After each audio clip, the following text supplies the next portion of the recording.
Hello friends, कैसे हो। Welcome to my YouTube channel Bhaskar Raj motivation. Guys, आज मैं आपको राजनीति का अध्ययन परंपरागत और आधुनिक उपागम के बारे में बताएंगे। तो इसमें सबसे पहले आपको दो वर्ड जान लेना बहुत महत्वपूर्ण हो जाता है। पहला है पद्धति, आखिर पद्धति है क्या, और दूसरा वर्ड है उपागम। तो पद्धति का मतलब हुआ कोई भी काम करने का सही ढंग, उस प्रक्रिया को पद्धति कहते हैं। उपागम को आप इस प्रकार समझिए कि जब कोई घटना घटता है तो उसका पद्धति ही केवल नहीं बल्कि उसका केंद्रीय समस्या क्या है, उस केंद्रीय समस्या का भी निर्णय किया जाता है, उसी को हम लोग उपागम कहते हैं। और अब हम बात करेंगे अप्रोच के बारे में, उपागम के बारे में कि उपागम के कितने प्रकार हैं। तो वीडियो को लास्ट तक जरूर देखें, और यदि आप हमारे चैनल में नए हैं तो चैनल को सब्सक्राइब कर लीजिएगा। तो गाइस, मैं वीडियो को शुरू करता हूँ। यहाँ पे हेडिंग दे दीजिए उपागम अप्रोच।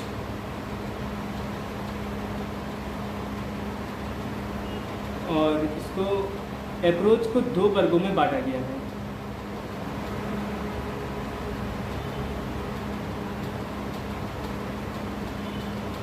एक है परंपरागत उपागम, परंपरागत उपागम, और दूसरा है आधुनिक उपागम।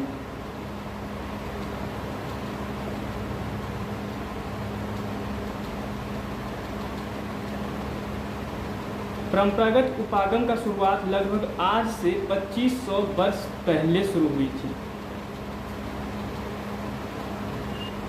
गाइस, वैसे तो ट्रेडिशनल अप्रोच यानी परंपरागत उपागम जो है उसके अंतर्गत कई पद्धतियां प्रयोग की जाती है, लेकिन इसमें दो पद्धति जो दो मेथड है उस पर ज़्यादा फोकस किया जाता है। पहला है फिलोसफिकल मेथड,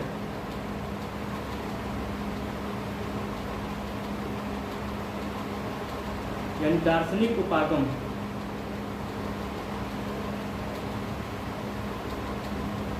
फिलोसफिकल अप्रोच।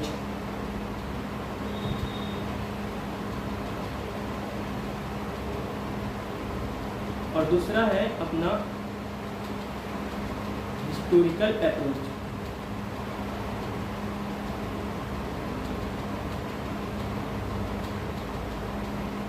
आधुनिक उपागम। गाइस, कभी कभी ये पूछ देता है कि परंपरागत उपागम के दो उपागमों, दार्शनिक उपागम और आधुनिक उपागम के बारे में चर्चा करें, उनके बारे में लिखें। तो मैं इसका नोट्स आप लोगों को लास्ट वीडियो में प्रोवाइड कर दूंगा, या फिर स्क्रीनशॉट आप वहां से ले लीजिएगा। सॉरी गाइस, यहाँ आधुनिक नहीं ऐतिहासिक होगा कि हिस्टोरिकल है, तो ऐतिहासिक उपागम।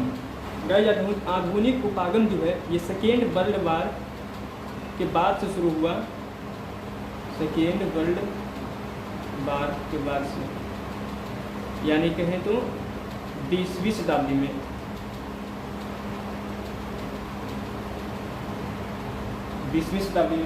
आधुनिक उपागम भले ही द्वितीय विश्व युद्ध में विकसित हुआ हो, फला फूला हो, लेकिन इसकी शुरुआत 1908 ईस्वी में आरंभ माना जाता है।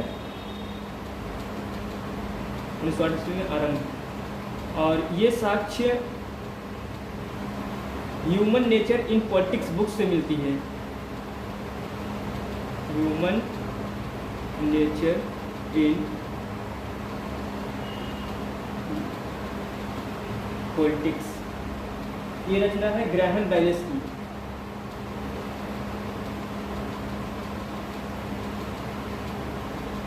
(1908) में प्रकाशित हुआ बुक, और इसी बुक से ऐसा माना जाता है कि आधुनिक उपागम का आरंभ हुआ।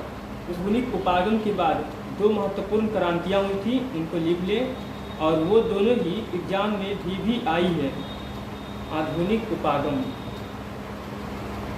इनकी जो दो क्रांतियाँ हुई, इसे ही कहा जाता है व्यवहारवाद और उत्तर व्यवहारवाद।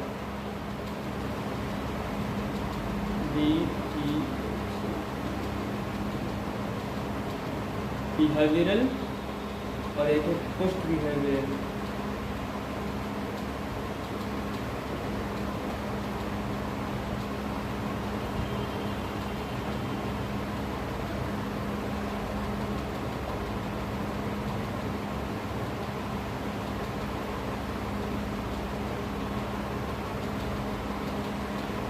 अब हम व्यवहारवाद और उत्तर व्यवहारवाद के बारे में चर्चा करेंगे। गाइस, व्यवहारवाद जो है वो दो चीज़ों पर फोकस करती है स्टडी करने के लिए। पहला है फोकस ऑफ स्टडी,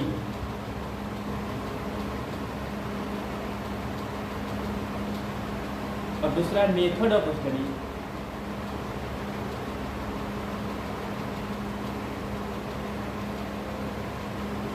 यानी अध्ययन का केंद्रीय विषय और अध्ययन की पद्धति। अध्ययन का केंद्रीय विषय, अध्ययन का पद्धति।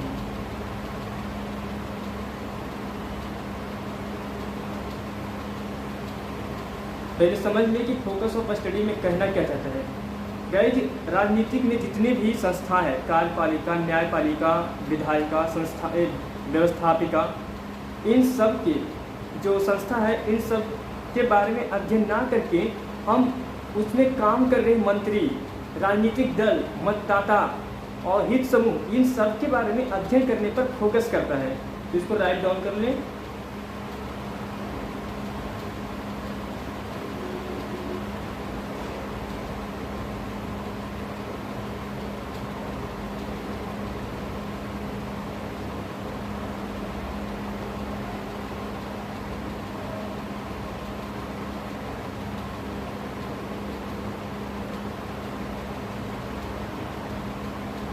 कार्यपालिका, न्यायपालिका, व्यवस्थापिका इत्यादि और बहुत सारी संस्थाएं हैं का अध्ययन ना करके हमें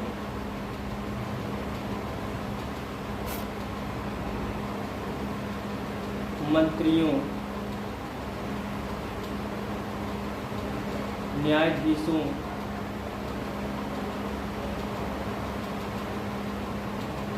नेताओं,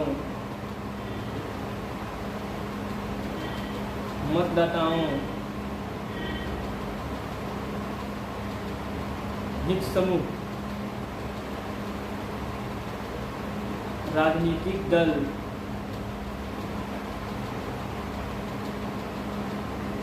आदि का अध्ययन करना चाहिए।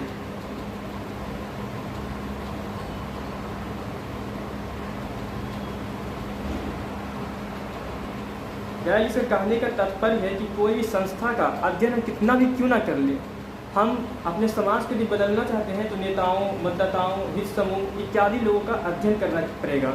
अब उसके बाद है अध्ययन की पद्धति। व्यवहारवाद वैज्ञानिक पद्धति को मानता है, ऐसा पद्धति को स्वीकार करता है, वैज्ञानिक पद्धति। वैज्ञानिक पद्धति को स्वीकार करता है। और दूसरा ये है कि ये मूल्य निरपेक्ष,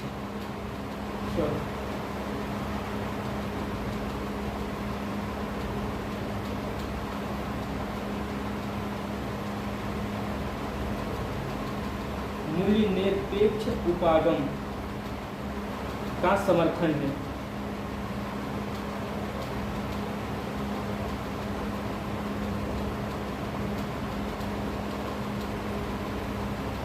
वैल्यू फ्री अप्रोच।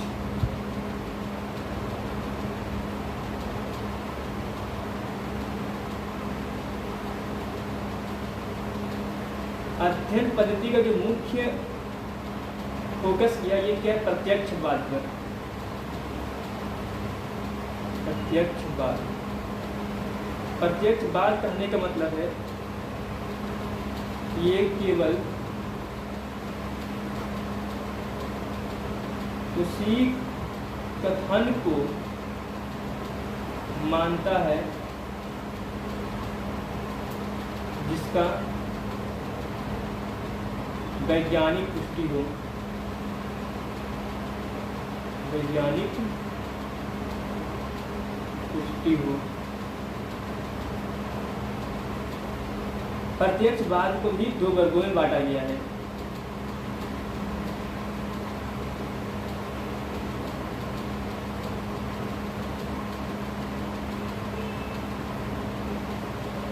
पहला है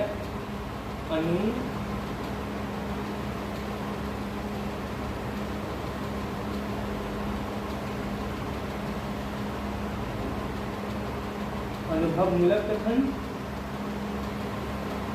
और दूसरा है तार्किक कथन।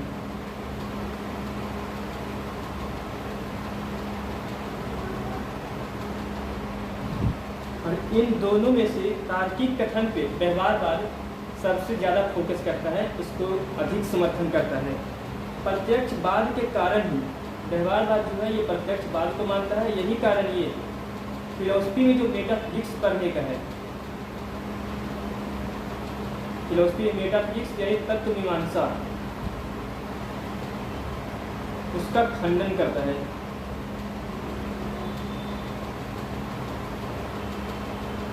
खंडन करता है। गाइस अब पढ़ेंगे उत्तर व्यवहारवाद। तो बोर्ड भर गई है, इसको मिटाते हैं। गाइस उत्तर व्यवहारवाद पढ़ने के पहले आप कुछ पॉइंट नोट कर ले, जैसे व्यवहारवाद का जनक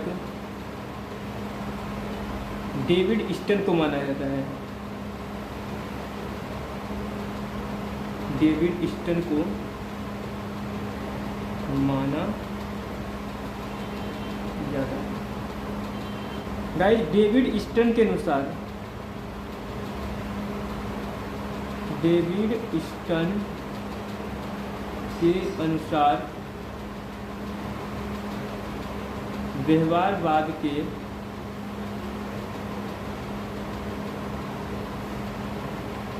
8 स्तंभ हैं।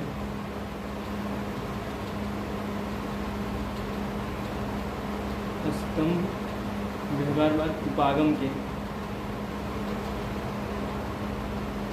8 स्तंभ हैं। पहला में लिख लीजिए नियमितताएं। नियमितताएं। दूसरा है सत्यापन।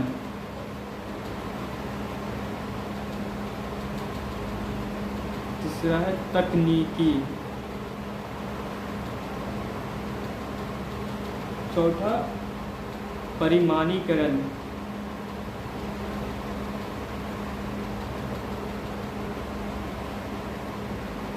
मूल्य निरपेक्ष।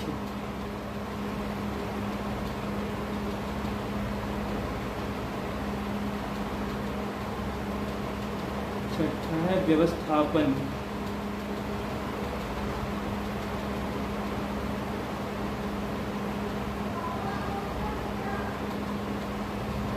विशुद्ध विज्ञान।